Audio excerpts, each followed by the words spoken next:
Muy buenas noches a todos los amigos y a todos los hermanos que hoy nos sintonizan una vez más aquí en De Frente a la Biblia. Estamos en el episodio número 23 esta noche y pues damos gracias a Dios porque ha sido una gran victoria llegar hasta aquí. Les saluda en este momento su amigo y hermano Norberto Díaz Granados, teólogo con un poco más de 20 años de experiencia en exégesis bíblica y en explicación de la palabra del Señor y catedrático de la Facultad de la Sociedad Bíblica Iberoamericana en Barcelona. Hoy estaremos tratando de responder los interrogantes y a las preguntas que ustedes nos formulan durante la semana y durante la emisión del video. Si tú tienes alguna pregunta, alguna inquietud acerca de la Biblia, acerca de lo que dicen las Escrituras, te invito para que esta noche participes, para que comentes, para que escribas, para que debatas, para que refutes incluso lo que hablamos o lo que comentamos, lógicamente con sostenimiento bíblico. Trataremos de dar respuestas sin sesgos y sin ningún propósito distinto al colocar a la audiencia y a los que preguntan en particular de frente a la Biblia para poder encontrar las respuestas que estamos buscando. Si tú estás llegando apenas, te invito para que des un comentario, un like, un me gusta, si estás recibiendo bien el audio, si estás recibiendo bien la señal. Puedes escribir de qué país te conectas y te invito de paso para que etiquetes a un amigo o para que compartas este video en algún grupo en el que tú pertenezcas, al que tú consideres que debe participar también de este espacio titulado, reitero, De Frente a la Biblia. Todos los sábados, 8 de la noche, a partir de las 8 de la noche, todos los sábados, estamos en la emisión en vivo, en directo aquí por Facebook Live. Todos los videos quedan aquí guardados en mi página, pero también tenemos un canal en YouTube, el cual escribiré ahorita en los comentarios para que puedas suscribirte. Y en ese canal tenemos más de 10 horas de video de enseñanzas y de respuestas editadas acerca de todo el contenido exegético, bíblico y teológico que tenemos a la disposición para poder compartir con todos ustedes. Finalmente, si llegas después que se acabe la transmisión en directo, no importa, puedes dejar tu comentario también, puedes comentar, puedes compartir y puedes prepararte para que la próxima semana, es decir, el próximo sábado, hoy es 16, el próximo sábado 23 de mayo, Dios mediante, pueda sintonizarnos en vivo y en directo en De Frente a la Biblia. Bueno, no siento más. Yo creo que podemos iniciar, podemos comenzar en esta noche con las preguntas que están pendientes. Si tú tienes preguntas hoy, por favor escríbelas aquí abajo en los comentarios y vamos a iniciar de inmediato. La primera pregunta que tenemos aquí, yo creo que quedó de la semana pasada, nos la hizo nuestro hermano Wilman Cera Hernández. Wilman Cera nos está preguntando, de frente a la Biblia, dice: Pastor, mi inquietud es la siguiente. En el libro de Daniel, capítulo 11, verso 31, se habla de la abominación desoladora. ¿Qué quiere decir eso? Gracias. Primera pregunta de esta noche, Wilman Cera. Reitero la pregunta. Mi inquietud es la siguiente. En el libro de Daniel, capítulo 11, verso 31, se habla de la abominación desoladora. ¿Qué quiere decir eso? Gracias. Esta primera pregunta. Si tú tienes algún comentario, si quieres opinar al respecto, si quieres compartir algo, escríbelo rapidito allí en los comentarios. Mientras tanto yo voy buscando este versículo. Vamos a leerlo aquí con todos ustedes. Daniel capítulo 11, verso 31, por favor, vamos a leerlo para ponernos en este momento de frente a la Biblia y saber qué dice la Escritura. Daniel 11, 31. Y se levantarán de su parte tropas que profanarán el santuario, la fortaleza, y quitarán el continuo sacrificio, y pondrán allí la abominación desoladora. Ok. El capítulo 11 de Daniel, versículo 31, está haciendo una explicación ampliada y muy detallada de la visión de la semana 70 de Daniel. Esta visión comienza en el capítulo 9, 10 y el 11. Se tratan entonces de la explicación o de la interpretación que el mismo ángel le da a Daniel acerca de lo que vendría durante el tiempo del fin para el pueblo de Israel. Este periodo, que ya lo hemos explicado en videos anteriores, de la semana 70 de Daniel, comienza con la salida del pueblo judío de la esclavitud en Persia. Y entonces, al salir de esta esclavitud, comienzan a contarse 70 semanas proféticas de años, es decir, 490 años de historia, que están determinadas para colocar fin a la maldición y a la prevaricación, dice la Escritura, sobre el pueblo de Israel. Entonces el periodo se dividió en tres partes. La primera parte en un tiempo de semanas, de 69 semanas, 62 el inicial y luego 7 finales para dejar una para el tiempo del fin, que es el Apocalipsis. Entonces las primeras 62 semanas que habla el profeta en la interpretación o en la revelación, constituye el segundo periodo de esta interpretación que el ángel le da acerca de la visión. Primero sucede la reconstrucción del templo. Dice, durante 7 semanas se reconstruirá el templo en tiempos angustiosos. Luego por 62 semanas más hasta el Mesías príncipe, y van 69, y termina en la última semana, que es la 70, que es la que se presume está por comenzar, si es que ya no comenzó. Otro día hablaré al respecto de la posibilidad de que haya iniciado y de que esté suspendida a la mitad de la semana. Pero entonces la abominación desoladora hace referencia a el engaño que sufrirá Israel, según la interpretación que el mismo ángel da, el engaño que sufrirá Israel al tiempo del fin, para que quiten el continuo sacrificio e invaliden el pacto de la ley sobre Israel.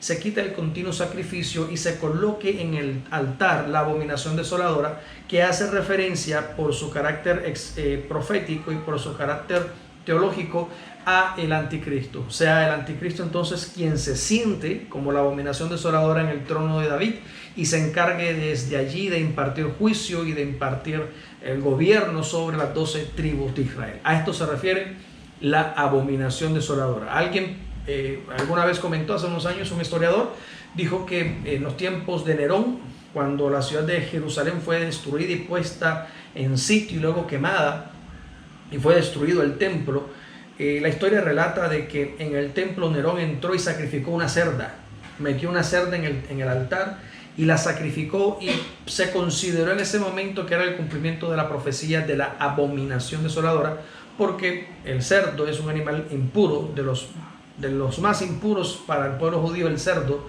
y fue sacrificado en el altar en donde se debía sacrificar el cordero, y entonces muchos consideraron que esa era la abominación desoladora, pero no es así. La abominación desoladora es el anticristo, que se sentará allí en el altar del Señor y se sentará en el trono de Dios para juzgar a Israel en el futuro próximo. Ok, con eso respondo la pregunta de mi hermano Wilman Cera Hernández.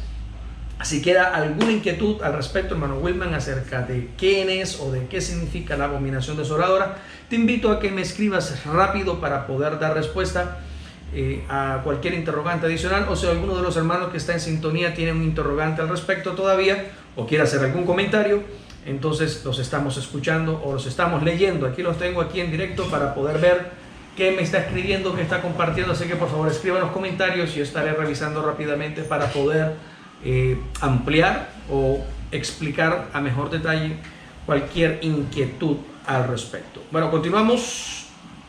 Vamos a dar paso a la segunda pregunta de esta noche, pero mientras que se prepara por acá para leer la escritura, vamos a saludar a nuestro hermano Wilman Cera, que está en sintonía. Un saludo especial, buenas noches, dice nuestro hermano Wilman. Karina Colmenares también en sintonía. Mabel Char, allá en los Estados Unidos, mi cuñada hermosa, bendiciones, también está en sintonía con nosotros. Bendiciones, amada. Zoraida Méndez Jiménez también, buenas noches. Seudis también está en sintonía desde Barranquilla. Mi amor, Caterina Betancur aparece por aquí también en sintonía. Qué especial también que estén todos los hermanos. Alcira Isabel, mi mamita, allá en Barranquilla también. Buenas noches, amado, Dios te bendiga, amén.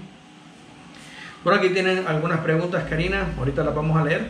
Ahorita le voy a pedir a ella personalmente que las lea, ya que nos está acompañando aquí esta noche, para que ella misma lea la pregunta que tiene y podamos responderlas aquí en vivo con la ayuda del Señor. Bueno, respondida la pregunta, hermano Wilman, así que pasamos a la siguiente. La siguiente pregunta nos las hace Alcira Lidueña. Alcira Lidueña nos hizo una pregunta la semana pasada, la cual quedó en stand-by. Ahorita me recordaron que esa pregunta había quedado pendiente. Y la pregunta es: ¿por qué la palabra en Oseas capítulo 12, verso 14 se refiere únicamente a Efraín? ¿Por qué la palabra en Oseas 12, 14 se refiere únicamente a Efraín? Bueno, esa es la pregunta número 2 que nos está haciendo nuestra hermana Alcira Leodueña. Yo creo que yo dejé la semana pasada la tarea de que todos la leyeran. Yo no sé si alguien la leyó. Comenten por favor si leyeron el capítulo 12 de Oseas. Yo les pedí el favor a toda la audiencia la semana pasada que leyera el capítulo 12 para que hoy pudiéramos participar, para que hoy pudiéramos interactuar en la respuesta. Si alguien lo leyó, por favor escríbalo. Yo lo leí, yo sé lo que dice, yo lo leí. Escriba por favor en su comentario si usted lo ha leído, si usted lo leyó, si usted sabe qué dice, escríbalo por favor y miremos a ver qué tiene usted que decir, si tiene una respuesta, si se le ocurre algo para responder a la pregunta de mi hermana Alcira. ¿Por qué la palabra en Oseas 12:14 se refiere únicamente a Efraín? Ahí está la pregunta. Vamos a darle 2 minuticos para que escriban sus comentarios, digan algo que se les ocurra o que hayan entendido, que hayan interpretado de la lectura del capítulo 12 de Oseas.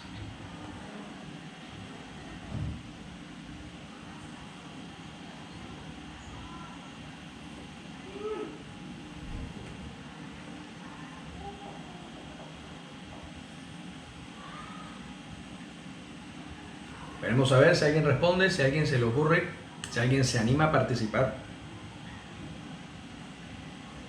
Entonces me tomo mi vaso de agua porque está haciendo un calor impresionante hoy. Bueno, Oseas capítulo 12, verso 14. Comienza el cronómetro para dar la respuesta a la pregunta. Vamos a ver qué dice. 12:14, por favor. Oseas 12:14. Efraín lo ha provocado amargamente, por lo cual derramará sobre él la culpa de sangre, y sobre él hará volver su oprobio. Ok.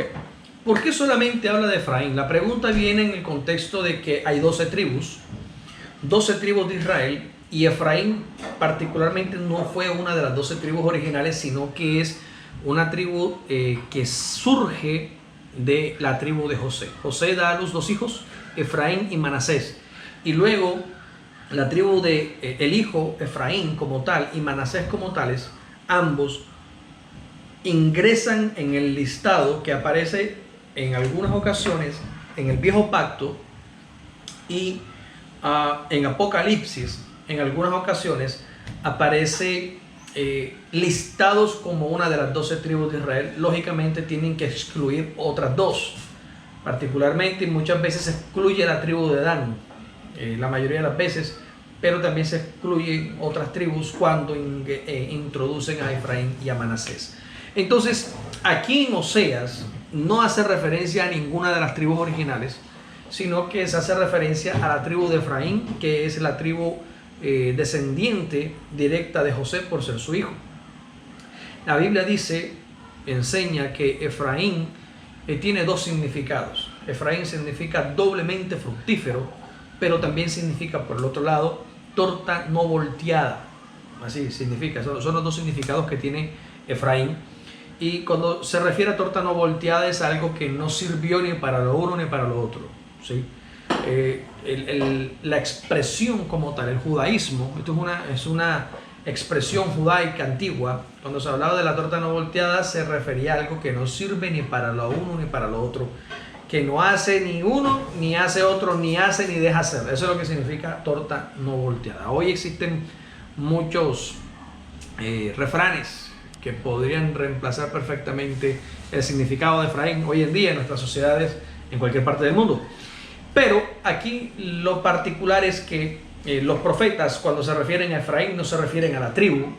Ya aclarado esto, ahora digo lo siguiente: cuando los profetas se refieren a Efraín, en este ámbito profético no hablan de Efraín, hablan de las 10 tribus de Israel que quedaron al norte, y se refieren entonces a Judá como las 2 tribus que quedaron al sur. Al sur quedaron 2 tribus, que es la tribu de Judá y la tribu de Benjamín, pero se le llamó siempre Judá.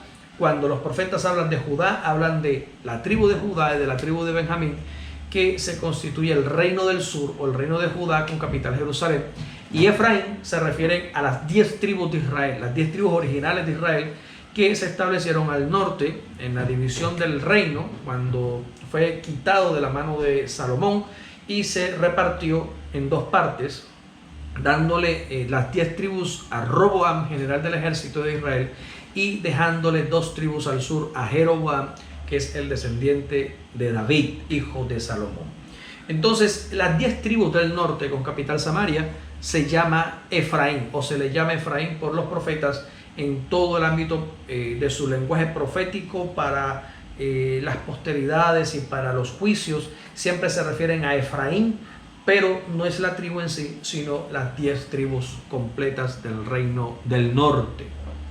Bueno, con eso doy la respuesta. A mi hermana Cira se refiere únicamente a Efraín porque solamente se le conocía, en vez de decir Israel, le decían Efraín a las 10 tribus del norte, y en vez de decir Israel del sur, decían Judá a la parte que quedó en el sur.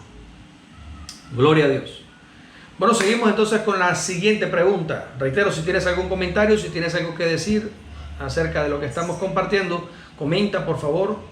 No te olvides de invitar a tu amigo, a tu hermano. Comparte este video ahora mismo, compártelo en los grupos a los que perteneces, a donde tú creas que pueda ser necesitada esta instrucción, esta enseñanza o estas respuestas. Compártelo enseguida para poder hacer lo que dice la Escritura. Dejemos que la palabra de Dios corra y sea glorificada. Tenemos otra pregunta que nos hizo Obed Cantillo la semana pasada. Obed Cantillo hizo la pregunta: ¿cómo blasfeman del Espíritu Santo si Él derramó de su Espíritu sobre toda carne? ¿Cómo blasfeman del Espíritu Santo si Él derramó de su Espíritu sobre toda carne? Es la pregunta que nos hace nuestro hermano Obed Cantillo. Bueno, esta pregunta vamos a responderla. Iniciamos cronómetro y vamos a responder la pregunta que nos está haciendo nuestro hermano Obed. Hermano Obed, es parte de esta pregunta, ya la respondimos unos 3 o 4 sábados atrás, cuando alguien preguntó por el pecado imperdonable, y estuvimos detallando con mucha minucia cuál es el pecado imperdonable hoy en día, y explicamos ampliamente de que el único pecado imperdonable al que la Biblia se refiere es la blasfemia, precisamente blasfemia contra el Espíritu Santo. Y explicábamos también de que después de que Cristo fue crucificado es prácticamente o literalmente imposible blasfemar de dicho, de palabra contra el Espíritu Santo, y explicamos los motivos. Hoy en día el pecado imperdonable, reitero, es no creer en Jesús. El que no cree en Jesús ya ha sido juzgado por cuanto no ha creído en el unigénito Hijo de Dios. Juan capítulo 3 versículo 17 y 18. Entonces, la pregunta: ¿cómo se blasfema contra el Espíritu Santo si Él derramó de su Espíritu sobre toda carne? Entonces, reitero, antes de que Cristo muriera en la cruz se podía blasfemar contra el Espíritu Santo, y las únicas personas que podían blasfemar eran las personas que tenían conocimiento pleno de la ley, los que conocían la ley, esto es, los fariseos y los escribas, los sacerdotes del judaísmo, que eran conocedores de la Torá, que eran conocedores de la Tanaj, y que sabían la historia y que sabían las promesas que Dios había hecho por medio de su Espíritu en la antigüedad. Ellos eran los únicos que podían blasfemar. ¿Cuándo blasfemaron? El día que le dijeron a Jesús que Él hacía los milagros que hacía por Belcebú, príncipe de los demonios. Ese fue el día de su blasfemia. Y entonces Jesús, a partir de ese momento, los enjuició y les dijo que el pecado de la blasfemia contra el Espíritu Santo no les sería perdonado. Se lo está diciendo a ellos directamente. Este pecado no les será perdonado ni en esta vida ni en la venidera. Es decir, en ese momento el hecho mismo de ellos decir que lo que Jesús estaba haciendo lo hacía por Belcebú, el príncipe de los demonios, los condenó en vida. Le dijo: no se los perdonaré ni ahora ni en el futuro, ni en la vida eterna, ni en la vida venidera. En el día del Señor tampoco les será perdonado, porque blasfemaron, teniendo la verdad, teniendo la palabra de la justicia, teniendo la ley, teniendo el testimonio de los profetas, teniendo el testimonio de los ángeles. Aún así prefirieron echar tierra a todo eso para satisfacer sus gustos y sus privilegios que tenían delante de la sociedad, y destruir el testimonio del Santo de Israel. Y no contentos con eso, le atribuyen al poder de Satanás el poder del Espíritu Santo, y por eso blasfemaron. Hoy no se puede. Hoy no se puede blasfemar porque ya Jesús hizo el trabajo que hizo en la cruz del Calvario y hoy su Espíritu Santo está derramado sobre toda carne a partir del Pentecostés y es imposible blasfemarlo ahora porque sencillamente no se puede. La única forma, el único pecado imperdonable que existe hoy realmente es rechazar a Jesucristo, que no, somos llevados a Él lógicamente por la misma obra del Espíritu Santo. La persona que diga, no, que ese fue el diablo el que hizo el milagro, no tiene conocimiento de causa, no conoce la verdad, no conoce la Torá, no es testigo, no es albacea de la justicia, no le fue dado el pacto, así que no puede participar de una supuesta blasfemia contra el Espíritu Santo porque no lo conoce.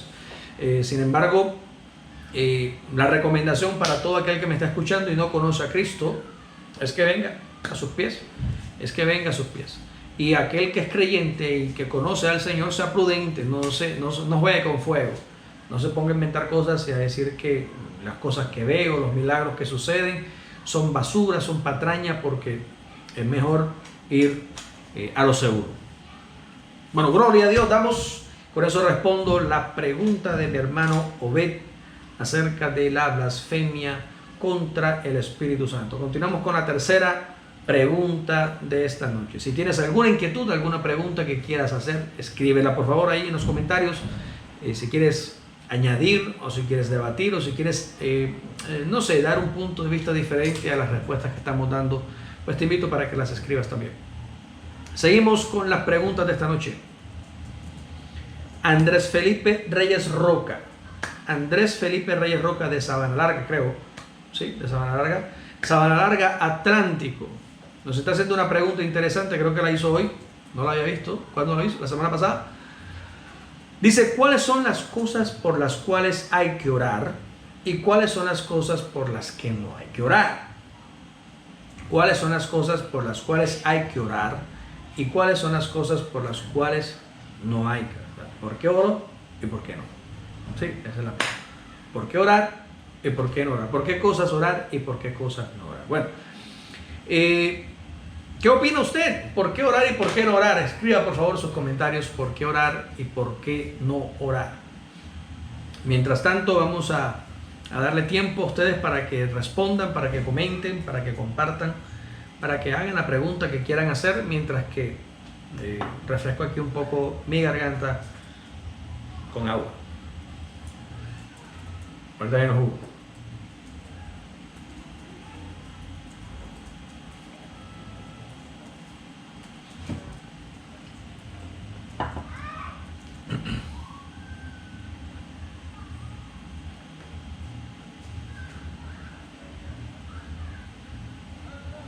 Un saludo a mi hermano Yomar.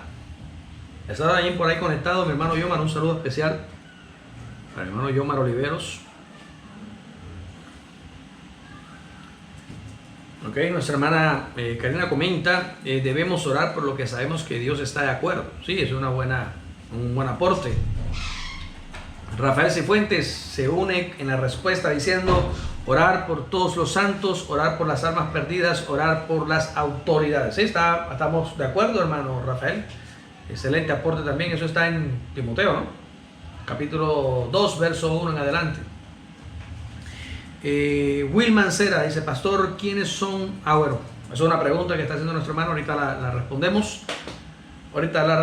Bueno, ¿por qué hay que orar y por qué no hay que orar? Lo primero que puedo decirles es que miremos en Mateo capítulo 6, versículo 5 en adelante. Jesús dijo, vosotros oraréis así, dando el Señor Jesús un checklist por lo que hay que orar. Número 1, hay que orar para darle...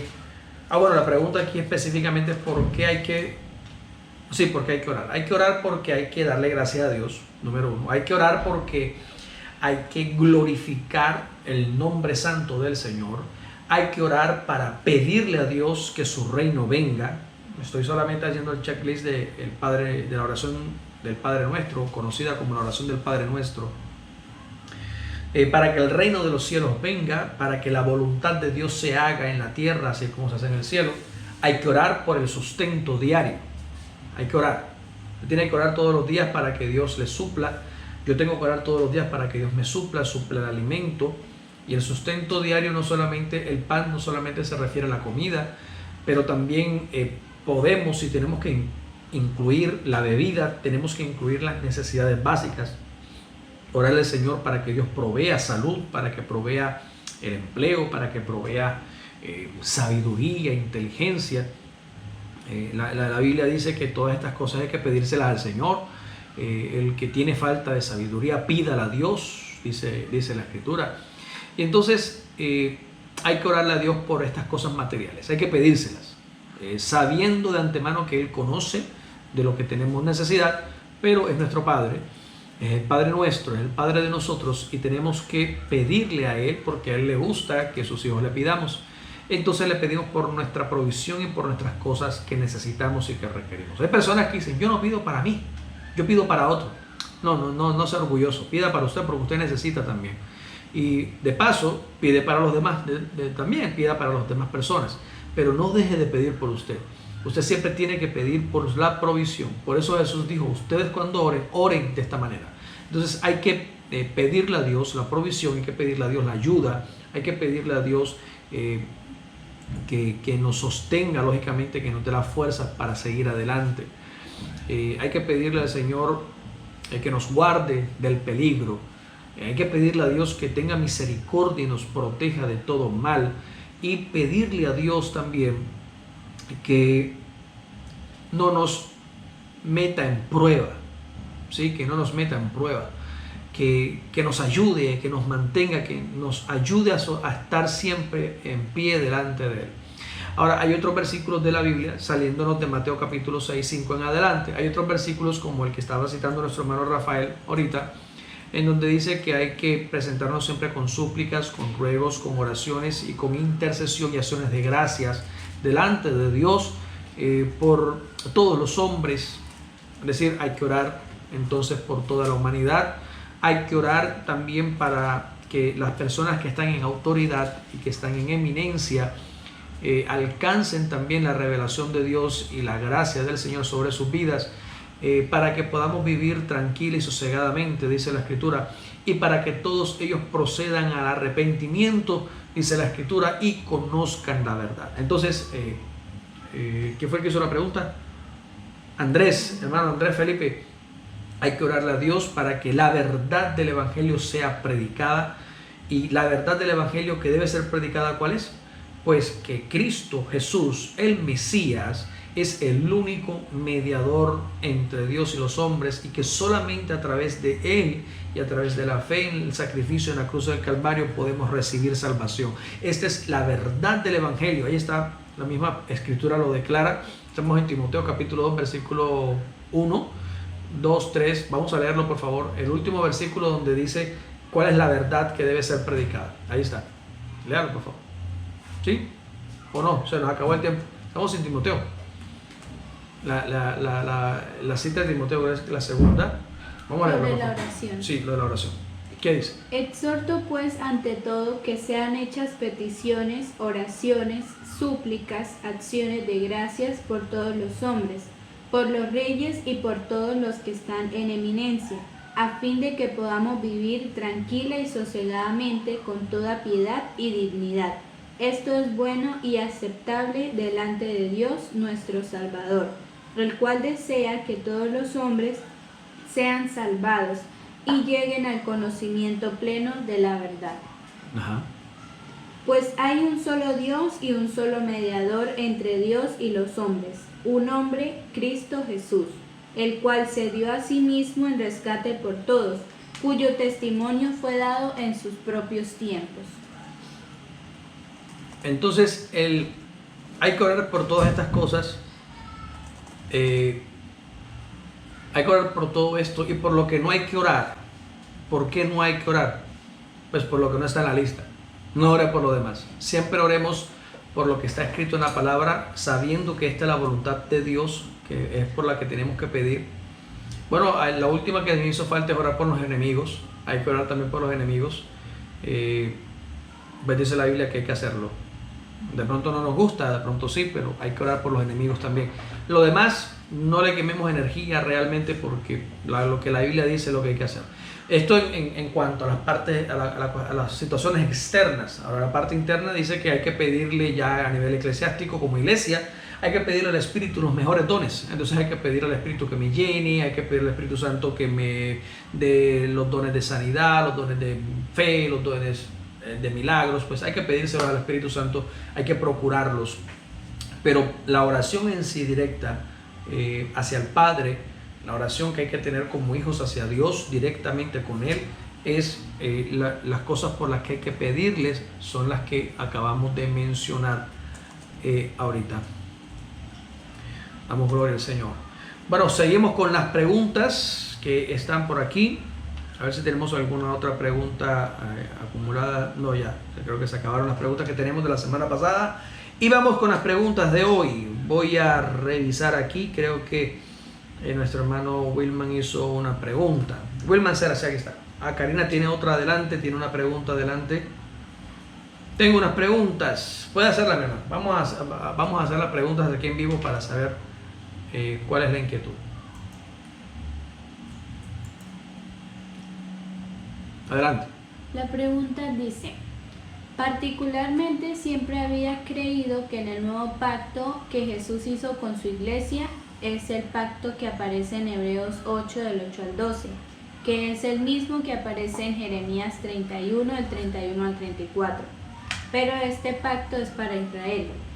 Es el nuevo pacto que el Señor les prometió a ellos, no a nosotros, que somos los gentiles convertidos.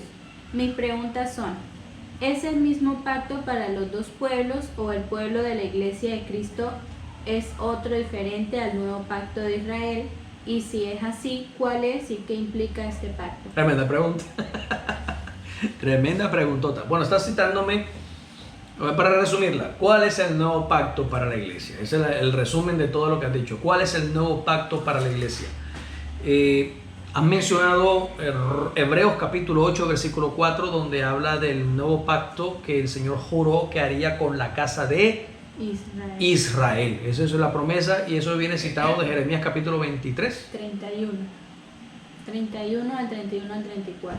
Vamos a leer Jeremías 31, por favor, del 31 al 34. Y entonces miramos a Hebreos, vamos a colocarnos de frente a la Biblia y miramos a Hebreos a ver qué dice.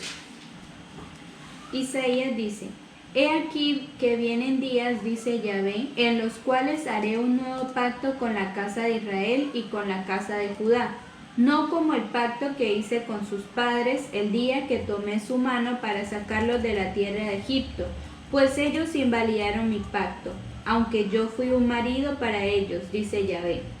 Pero este es el pacto que concertaré con la casa de Israel después de aquellos días, dice Yahvé.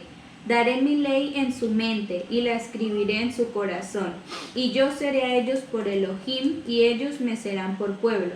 Y no enseñará más cada cual a su prójimo y cada cual a su hermano, diciendo: conoce a Yahvé, porque todos me conocerán, desde el más pequeño de ellos hasta el más grande, dice Yahvé, porque perdonaré su maldad y no me acordaré más de sus pecados. ¿Qué dice Hebreos?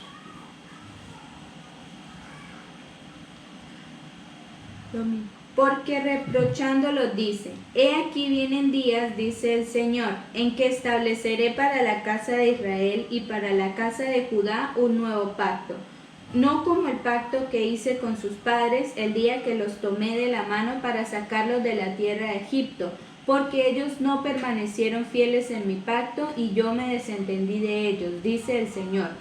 Por lo cual este es el pacto que concertaré con la casa de Israel después de aquellos días, dice el Señor. Daré mis leyes en su mente y las inscribiré sobre sus corazones, y les seré por Dios y ellos me serán por pueblo, y ninguno enseñará cada cual a su conciudadano, ni cada uno a su hermano, diciendo: conoce al Señor, porque todos me conocerán, desde el menor hasta el mayor de ellos, porque seré propicio a sus iniquidades, y nunca jamás me acordaré de sus pecados. Ok, entonces este nuevo pacto que aparece aquí, o este pacto que aparece relatado en Jeremías y en Hebreos, hace referencia directa al nuevo pacto que Dios prometió hacer con la casa de Israel. Por consiguiente, en esa literalidad, todos los gentiles están excluidos de ese nuevo pacto, porque es un pacto exclusivo con la casa de Israel. Sin embargo, los apóstoles enseñaron lo siguiente, y es que tenemos un nuevo pacto como gentiles tenemos un nuevo pacto en su sangre. Ese nuevo pacto aparece relatado, lógicamente, en la cena señorial o en la última cena que se celebró allá en Lucas capítulo 22, o que aparece relatado también y explicado al detalle en 1 Corintios capítulo 11, versículo 23 en adelante. El nuevo pacto que se hace con la humanidad gentil es un pacto que se hace en la sangre de Cristo. Y ese pacto, dice la Escritura, me da un acceso directo a la presencia viva de Dios. Jesús dijo que Él es el camino y la verdad y la vida, y nadie viene al Padre sino por mí, dijo el Señor Jesús. Eso está en Juan capítulo 14, versículo 6. Pero, y aquí viene la parte interesante, no hay que desechar lo que dice Jeremías y no podemos desechar lo que dice Hebreos con relación a la iglesia. ¿Por qué? Porque nosotros fuimos injertados en la vid. Es decir, nos metieron en el paquete y nos hicieron partícipes de las promesas dadas por Dios hacia Abraham y hacia Israel. Entonces tenemos en Gálatas, usted puede leer por favor en Gálatas en el capítulo 3, Gálatas capítulo 3, creo que es el versículo 27, 28 o 29, no recuerdo exactamente el versículo. Gálatas capítulo 3 habla de que nosotros somos hijos de Abraham por Cristo, por la fe en Cristo Jesús. ¿Qué promesas le hizo Dios a Abraham y qué promesas le hizo Dios exclusivamente para él? Porque todo viene por gracia, por la gracia que Abraham alcanzó delante del Señor. ¿Qué dice Gálatas, por favor? Versículo 29. Y Sí. si vosotros sois de Cristo, entonces sois descendencia de Abraham, herederos según la promesa. Entonces hay promesas de herencia que Dios dio a Abraham, y esa herencia y esa promesa se la dio a él y a su simiente, es decir, a Cristo Jesús. Pero todo está incluido en el pacto original que Dios hizo con Abraham. En ese pacto está metida la ley. La ley hace parte de las promesas que Dios le dio a Abraham. Pero ese pacto es exclusivo para su descendencia terrenal, para la descendencia que es por la sangre y por la carne, las 12 tribus de Israel y su descendencia. Pero hay otro pueblo, hay otro conglomerado que no es como las arenas del mar, sino es como las estrellas del firmamento. Y esta descendencia celestial solamente hace parte de las promesas de Abraham a través de la fe en Cristo Jesús.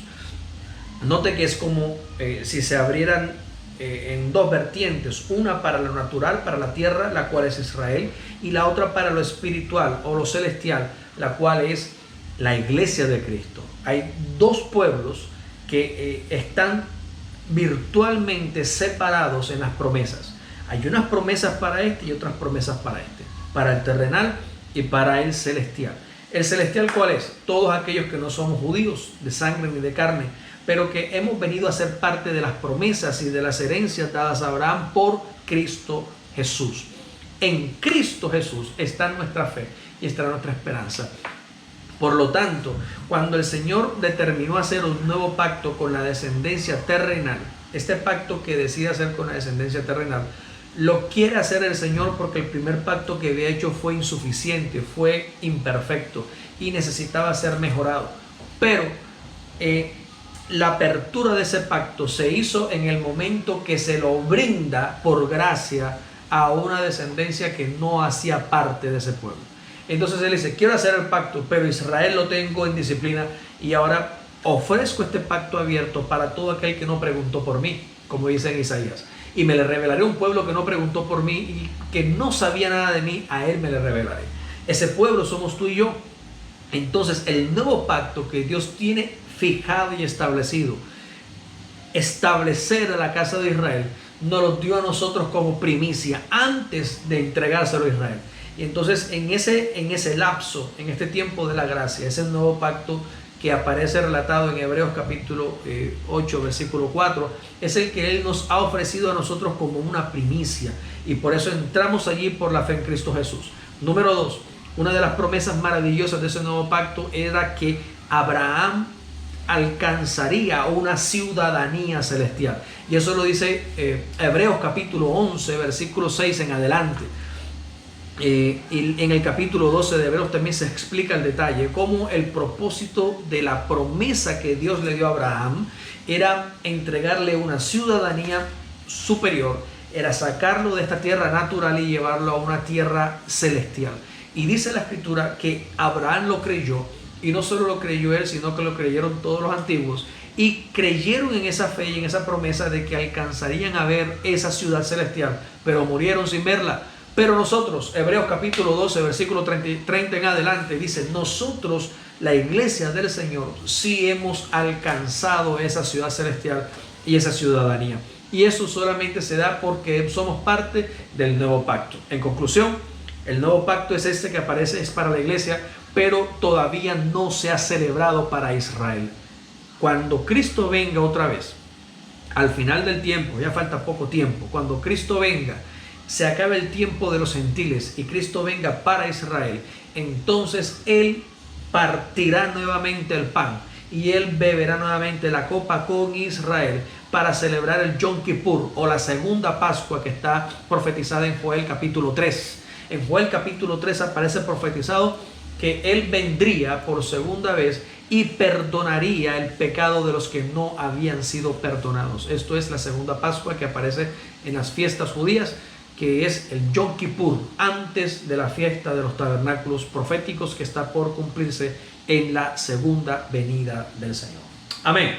Por eso respondo tu pregunta. Ese es el nuevo pacto, y ese es el pacto que Dios hizo con la iglesia a través de la sangre de Cristo, el cual será celebrado al final también para Israel. ¿Preguntas? ¿Inquietudes? ¿Algo que decir? ¿Algo que comentar? Pues estamos aquí para ser todo oídos a los que nos quieran comentar o preguntar ahora. ¿Listo? ¿No hay más preguntas? Sí. ¿Qué pregunta hay? Hay ¿Dos? Se las mandé al WhatsApp. ¿Las mandó al WhatsApp? Vamos a mirarlas. Esa hermana hay 4. Bueno, su hermano Wilman pregunta: pastor, ¿quiénes son los samaritanos? ¿No eran ellos también israelitas? Gracias. Comenzamos a responder la pregunta: ¿quiénes son los samaritanos? Pues los samaritanos son todos los judíos que quedaron después de la división del reino de Israel. Cuando hablábamos ahorita, cuando se dividió el reino en norte y sur, la parte sur del reino quedó constituida y conformada por la tribu de Judá y la tribu de Benjamín, con capital en Jerusalén. Entonces, estos, pues, lógicamente, quedaron con el templo de la adoración, el templo de la adoración a Dios, quedó establecido en Jerusalén, que es el templo de Salomón. Y entonces Judá y Benjamín siguieron manteniendo los sacerdotes, siguieron manteniendo la tribu de Leví en pleno funcionamiento sacerdotal, pero las 10 tribus que quedaron al norte, Efraín como tal, quedaron literalmente sin un lugar de culto, sin un lugar de adoración. Ese sencillo detalle obliga a Roboam, que es el capitán del ejército de Israel, que se encarga de gobernar las 10 tribus del norte. Como estratega militar sabía que si el pueblo no tenía un lugar de culto y de adoración, se iban a ir a pie hasta Judá para adorar en Jerusalén. Y eso le iba a traer a él una división interna, social, religiosa y política, que terminaría lógicamente quitándole poder sobre las 10 tribus. ¿Qué hizo Roboam? Entonces edifica un lugar alto en Samaria. Él edifica un lugar alto en Samaria. Eso está en 1 Reyes capítulo 13, creo, si no estoy mal. Aparece Roboam haciendo un altar, un lugar alto y aceras en todo el país, para que la tribu del norte pudiera adorar a su Dios o a sus Baales en todo lugar alto y lugar frondoso. Pero establece en Samaria la capital de culto y de veneración a Dios. Lógicamente, Dios había establecido que la adoración sería en el templo en Jerusalén, y ese quedó en el reino del sur. Entonces todo el reino del norte, la mayoría, 10 tribus en total, quedaron con muchos lugares de adoración y muchos lugares altos, siendo la madre o la sede central de esos cultos de adoración Samaria. Y por eso todos los que adoraban y todos los que vivían en esa situación religiosa comenzaron a ser conocidos como los samaritanos, y los de Judá no se gustaban con ellos porque los samaritanos hacían sacrificios abiertamente y cultos abiertamente a los Baales, a Astarte, a Acera y a cuanto dios amorreo y moabita conocía. Ahí los adoraban a todos y no pasaba nada. No tenían a los sacerdotes levitas. Toda la tribu de Leví quedó trabajando y sirviendo con Judá. Y cuando yo les digo que en el sur quedó Judá y Benjamín solamente, es geográficamente, a nivel político, eran las únicas dos tribus que quedaron ubicadas al sur. Pero Leví quedó allí también sin tierra. Recuerde que Leví no tenía heredad, no tenía posesión, ellos andaban en el aire. Vivían literalmente del servicio y del ministerio sacerdotal en el templo. Entonces la tribu de Leví estaba obligatoriamente en el templo, y allí geográficamente estaba Judá, estaba Benjamín. Las otras 10 tribus quedaron sin los levitas y quedaron sin templos y quedaron sin nada, y comenzaron a adorar en Samaria como sede central de la idolatría israelita. Este es Efraín, este es del que hablamos ahorita en Oseas, que por causa de su prevaricación y de su pecado Dios vengaría o cobraría sobre él el precio de la sangre. Ahí está, sobre Efraín, por idólatra. Gloria al Señor. Estos son los samaritanos. Ese problema lo arregló Jesús cuando fue a Samaria y habló con la mujer samaritana en el pozo. Pero eso es otra historia, y continuamos entonces con las demás preguntas. Si alguien tiene alguna pregunta pendiente, por favor, si hay otra por allí para poderla leer. Hay varias, mi hermano, en tu WhatsApp. Se nos está acabando el tiempo, madre. Bueno, tenemos una pregunta de Johnny Ortiz. Johnny Ortiz. ¿Quién es Johnny Ortiz? ¿Alguien sabe quién es Johnny Ortiz? No lo distingo. No. ¿No es de Bogotá? Ajá. ¿Johnny? No. No. Johnny Ortiz no es de Bogotá, no creo. Yo creo que Johnny debe ser de Barranquilla. Tiene pinta de Barranquilla el nombre, Johnny Ortiz. ¿De dónde eres, mi hermano? Me gustaría saber de dónde eres, Johnny Ortiz, que estás haciendo esta pregunta. Te voy a responder ahora, Dios mediante, pero me gustaría conocerte, saber de dónde eres. Johnny Ortiz. No me es familiar tu nombre, pero bienvenido y gracias por participar. Gracias por estar aquí. Dice Johnny Ortiz: ¿en qué formas el Espíritu de Dios da testimonio a nuestro espíritu que somos sus hijos? ¿Tiene algunos ejemplos claros? ¡Caramba! ¿Qué ejemplos claros podemos tener de una situación que es meramente espiritual? Vamos a ver qué dice la Biblia. Romanos capítulo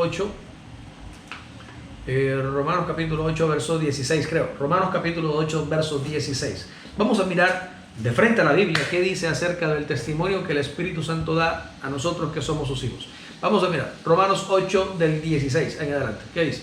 El Espíritu mismo da testimonio con nuestro espíritu que somos hijos de Dios.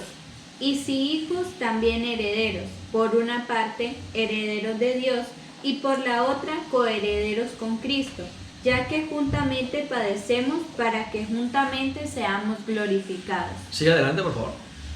Pues considero que los sufrimientos del tiempo presente no son dignos de ser comparados con la gloria venidera que va a ser revelada en nosotros, porque el profundo anhelo de la creación espera ansiosamente la revelación de los hijos de Dios, porque la creación fue sujetada a la frustración, no por su propia voluntad, sino por la del que la sujetó, en esperanza de que también la creación misma será liberada de la esclavitud de la corrupción a la libertad gloriosa de los hijos de Dios. Perfecto. El Espíritu mismo da testimonio a nuestro espíritu de que somos hijos de Dios. Aquí, Johnny Ortiz, gracias por responder. Mi hermano de Veracruz, México. ¡Qué bendición! Veracruz, México, mi hermano Johnny Ortiz. Qué bueno, mi hermano, que estás haciendo esta pregunta. No sé, no recuerdo hace cuánto, vi a alguien que también estaba preguntándome esto, pero no sé qué se hizo y no le pude responder. Pero hoy estamos aquí, Johnny, gracias por esa gran pregunta que nos has hecho. Romanos capítulo 8, versos 16 al 21 leíste, ¿verdad? De hecho, bueno, aquí dice la Escritura que el Espíritu da testimonio a nuestro espíritu de que somos hijos de Dios. ¿En dónde radica el misterio para comprender esto? Bueno, primero en el lenguaje. Cuando lo leemos solamente en español, nos quedamos con con una gran duda realmente cómo puede pasar esto. Sin embargo, cuando lo leemos en el griego, tú lo puedes verificar en bibliaparalela.com, puedes entrar allí en el interlineal, o si tienes un interlineal griego, Johnny, puedes verificar de que aquí cuando la palabra del Señor se refiere a nosotros como somos hijos de Dios, se refiere a nosotros como huíos de Dios. Huíos es una palabra griega que se traduce como hijo normalmente, pero que en el griego tiene una implicación de que somos plenamente maduros, capaces y desarrollados para administrar la obra del Señor. Y el significado de la palabra huíos, aparte dice que es un hijo que es tan parecido a su padre que no se puede distinguir la diferencia entre el uno y el otro. La Biblia dice que vamos a llegar a esa altura, o que llegamos a esa altura por medio de Cristo Jesús. En Juan capítulo 1 versículo 12 dice que aquel que cree en Él, en su nombre, le da la potestad de llegar a ser huíos de Dios. Utiliza una vez más la palabra huíos, que es en términos judíos la edad de la madurez, que corresponde a partir de los 30 años en el varón. Entonces tenemos tres etapas de los hijos que aparecen en el nuevo pacto. Aparece el tecnión y el huíos. Uno corresponde desde el nacimiento hasta los 2 años de edad, cuando el niño es destetado y es llevado al sacerdote para ser presentado. Esto es una tradición judía muy hermosa, muy bonita. Voy a tener el cronómetro aquí de la respuesta porque quiero decir esto. Tómame el tiempo, por favor. El niño judío, en la práctica, cuando nace, hay una celebración y hay un rito muy hermoso en donde al niño no se le corta el cabello durante los 2 primeros años de vida. Es como en la representación, para explicarlo así un poco rápido, es como si plantaras una semillita y dejas que esa semillita brote y crezca durante 2 años. El niño varón no se le corta el cabello durante 2 años y el cabello le crece para donde quiera, para allá, para acá, para arriba, para abajo, no importa, el cabello le va a crecer. No se lo cortan durante 2 años. Durante ese primer periodo que el niño es bebé, la mamá lo tiene metido en su pecho y lo tiene en una nutrición y en un calor único que solamente la madre puede dar. Pero cuando pasa esa etapa del tecnón, viene la otra en donde la madre tiene que entregárselo al sacerdote y presentárselo. En esa celebración el sacerdote sabe lo que hace. Le corta el primer mechón del cabello y se lo ofrece a Dios, como en representación de una vida que ha comenzado a crecer en la sabiduría divina y de la palabra, y que ahora se prepara para ser formado en la fe y en el conocimiento de la Torá. Y entonces el niño comienza una etapa de preparación desde los 2 años hasta los 12, que es cuando Jesús se desaparece en el templo, se queda metido en el templo, y se celebra el Bar Mitzvah. Esa es la fiesta de esa madurez que alcanza el niño en su primera infancia, y entonces pasa a las manos del papá para que el papá lo entrene, lo capacite y lo forme como un hombre que sea capaz a partir de los 30 años de administrar su casa. Ese tiempo sucede desde los 12 años hasta los 30. Por eso Jesús dijo: en los negocios de mi Padre me es necesario estar, porque era el tiempo en donde él tendría que ser capacitado para poder administrar la casa de Dios. Luego, cuando él cumple los 30 años, que es cuando comienza la etapa de los huíos, es cuando él es bautizado. Y esto es lo que tenemos que tener ahora, el contexto para poder comprender, hermano Johnny, Romanos 8, 16 al 21. La etapa de los huíos, ¿dónde comienza? En Jesús, cuando él es preparado, es capacitado y entra al bautismo en la fe y en la obediencia al Señor, y que Dios abre el cielo y le dice: este es mi huíos amado, en quien mi alma se complace. Allí comienza la etapa en donde él recibe las llaves del reino de los cielos y es capaz de administrar la casa del Señor. Cierro el paréntesis y ahora sí continúo con la respuesta. En este contexto, Johnny, huíos hace referencia a nosotros como creyentes que hemos alcanzado madurez. No se refiere a nosotros como las personas que, ¿será que creo en Jesús o no creo? ¿Será que soy hijo o no soy hijo? No, ya hemos pasado esa etapa y hemos llegado al punto de la madurez espiritual, en la que tenemos pleno conocimiento y plena certeza de que somos hijos de Dios por su revelación, por su palabra, por el conocimiento que tenemos de Él y por, lógicamente, el respaldo que Él tiene sobre nuestras vidas. un hijo de Dios que ha caminado con el Señor de la mano desde que nace por primera vez, desde el nuevo nacimiento, y comienza a crecer, a partir de allí llega el momento en donde no le queda duda realmente ni de la existencia de Dios, ni de que Él es su Hijo. Y eso se consigue a través del tiempo por el testimonio que el Espíritu Santo da junto con nuestro espíritu para hacernos entender lo indiscutible y lo incontroversial de la existencia de nuestro Padre Celestial y de que nosotros somos sus hijos. Un ejemplo práctico y tácito, literal, lo acabo de mencionar. Jesús es el ejemplo claro, práctico y literal de esta situación, y lo podemos ver también en los apóstoles del primer siglo, que lograron demostrar su pertenencia al reino de los cielos a través de su testimonio, de su fe y de su servicio abnegado a la obra del Señor. Toda aquella persona hoy en día que ha alcanzado la capacidad de negarse a sí mismo por la obra, que es capaz de negarse a sí mismo por el servicio en la obra del Señor, que no piensa en nada de esta tierra, sino solamente en lo del Señor en primer lugar, esa persona es un claro ejemplo y es un vivo testimonio de que el Espíritu de Dios y su propio Espíritu lo han convencido de esa verdad, de que Él es un hijo de Dios. Y como eso necesitamos muchos que se manifiesten hoy, porque la creación está esperando que así suceda para que sean libres de la esclavitud a la que fue sujetada, dice la Escritura, en esperanza, hasta que los hijos de Dios sean manifestados en esta tierra. Gloria al Señor. Johnny, gracias por tu pregunta muy especial. Y creo que si quedó alguna inquietud o alguna interrogante al respecto, te invito para que comentes, para que compartas. Pero hoy se nos ha acabado el tiempo. Se nos acabó el tiempo esta noche, no puedo seguir. Ya me están haciendo señales por allá de que se acabó el tiempo y hay que respetar. De 8 a 9 de la noche estamos aquí en De Frente a la Biblia. Cualquier pregunta, interrogante, inquietud que haya quedado pendiente, por favor, dispénsenme esta noche y trataré de responderlas en el próximo episodio número 24 de Frente a la Biblia. No te olvides compartir este video, no te olvides ingresar al canal de YouTube, suscríbete, toca la campanita para que recibas las notificaciones. Hay más de 10 horas de video que están allí en YouTube preparadas solamente para que las escuches y para que aprendas un poco más y compartamos un poco más acerca de la Biblia. Las preguntas que quedaron pendientes, reitero, las dejamos para la semana que viene y las trataremos de responder también durante la emisión del próximo programa número 24, el próximo sábado, si Cristo no viene y si estamos vivos, si estamos con salud. Si algo no te pareció de lo que dije, coméntalo. Si no te gustó lo que dije, coméntalo. Si estás de acuerdo, coméntalo. Si no te gusta mi suéter, coméntalo.